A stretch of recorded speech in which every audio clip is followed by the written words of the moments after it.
이제 인도 철학 전개와 관련된 건데요. 일단은 한국에서 인도 철학 전개와 관련해서 제가 이렇게 직접적인 그 자극을 받은 자료인데요.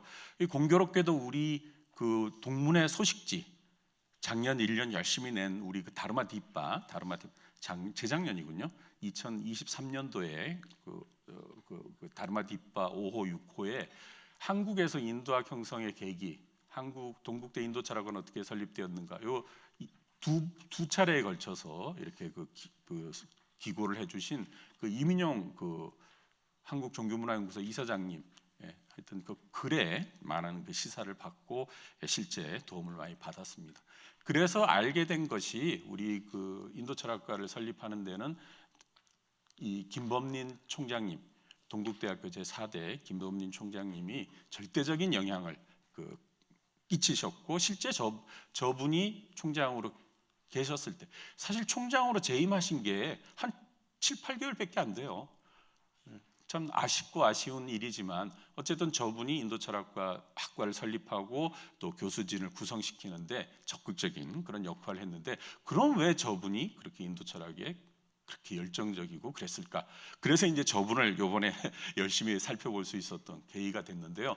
거기 들어가기 앞서서 요거는 한번 읽어야 되겠네요. 한국에서 인도철학의 본격적인 전개는 1963년 동국대학교의 인도철학과가 설립됨으로써 이루어진다.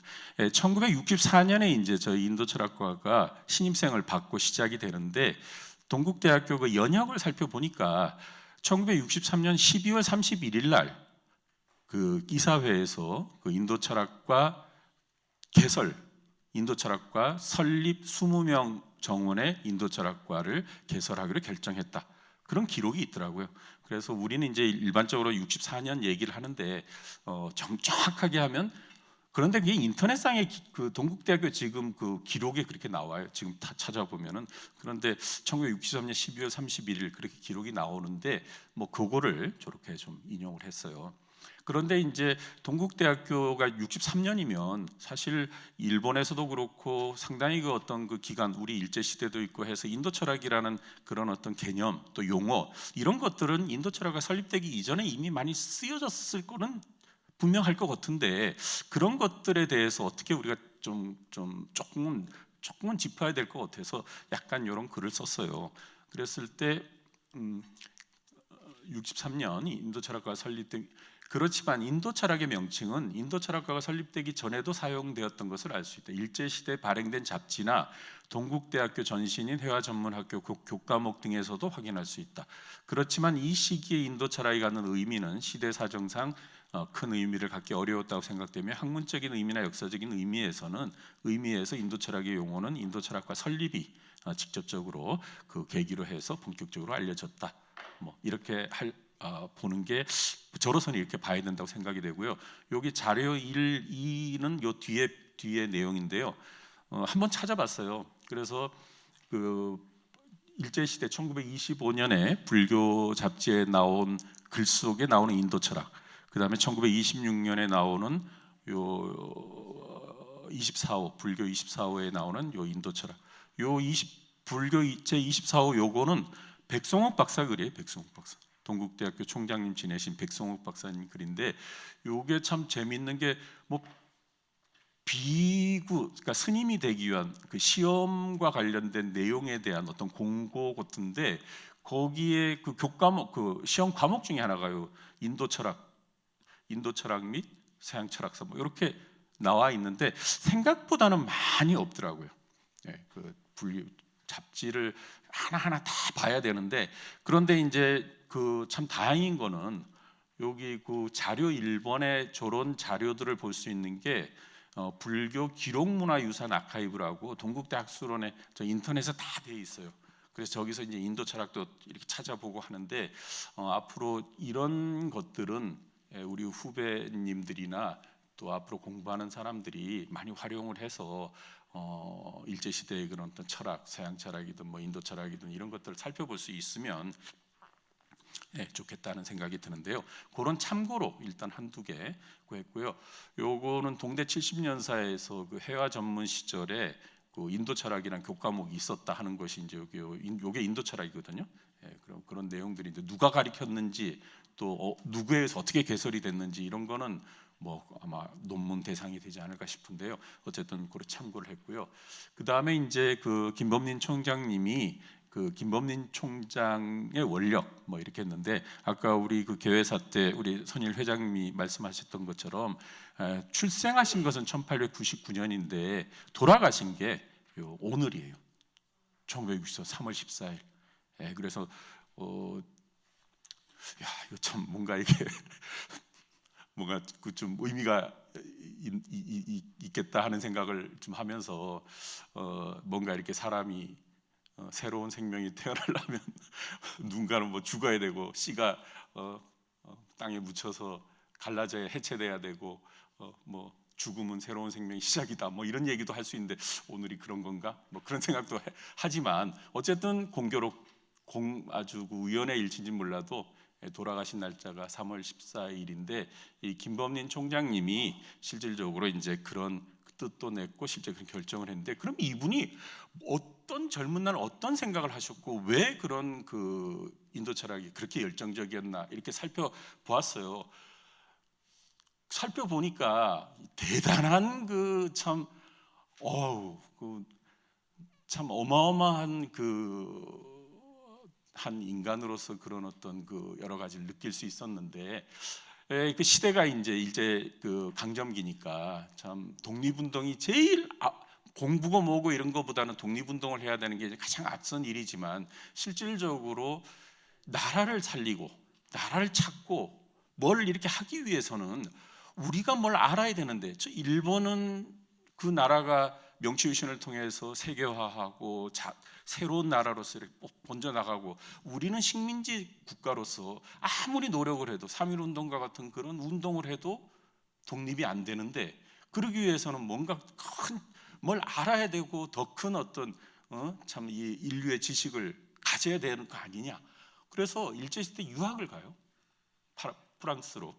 그래서 요번에 이제 그 학력인데요.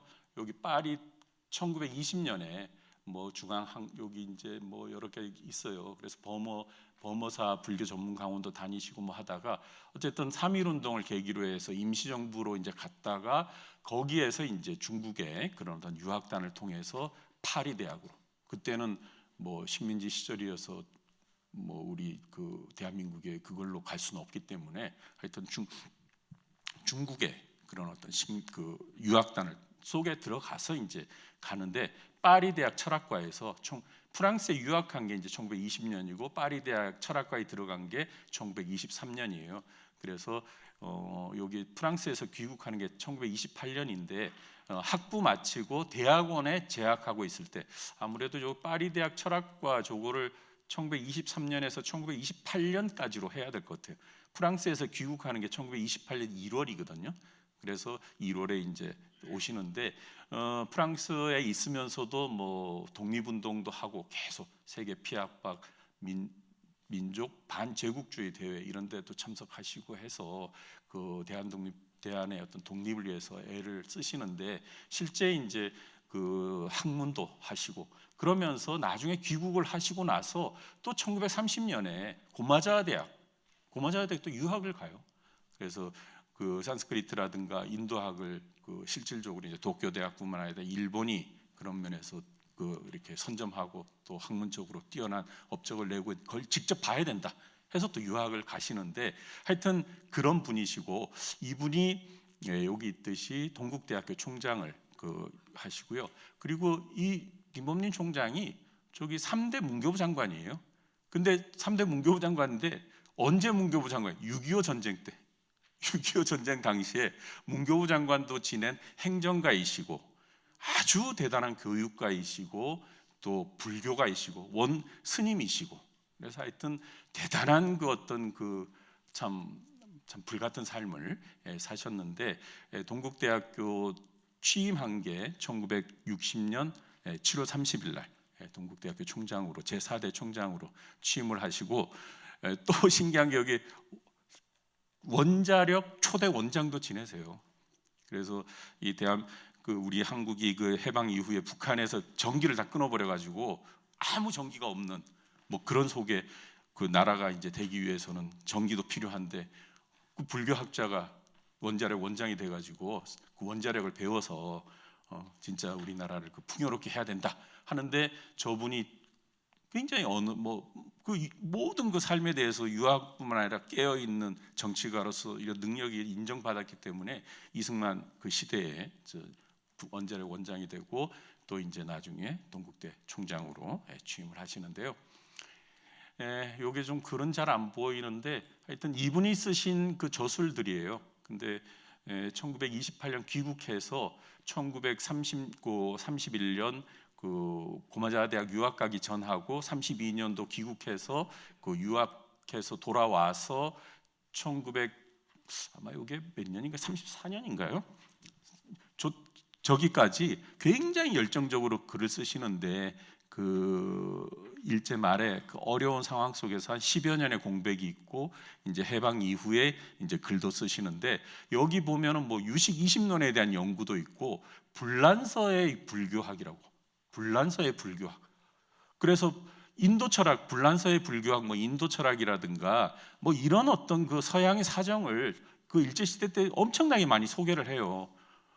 그래서 이분이 그냥 단순히 뭐 그냥 이런 게 그 유학을 간 이런 게 아니라 대단히 학문적이고 또 공부하는 걸 좋아하고 또 공부를 해야 이게 독립할 수 있다는 그런 어떤 그 소위 말해 확실한 그런 의식도 있으신데 그래서 이런 걸 이래 보면은 시대가 이제 참 암울하고 어려운 시대여서 뭐 이 정도 글을 쓰셨지만 만약에 평안하고 진짜 모든 것이 자유스러웠던 그거였으면은 아마 우리 이경 박사님보다 더 많은 글을 쓰셨고 세상에 누구보다도 더 많은 책과 또 나름대로 글을 쓰지 않았을까 하는 생각이 드는데 결국 이제 프랑스 파리에서 그 대학원에서 이제 이렇게 공부하다 귀국하셨기 때문에 뭐 박사학위는 없었지만 나중에 백성옥 박사 때 이제 명예 박사학위를 받게 돼요.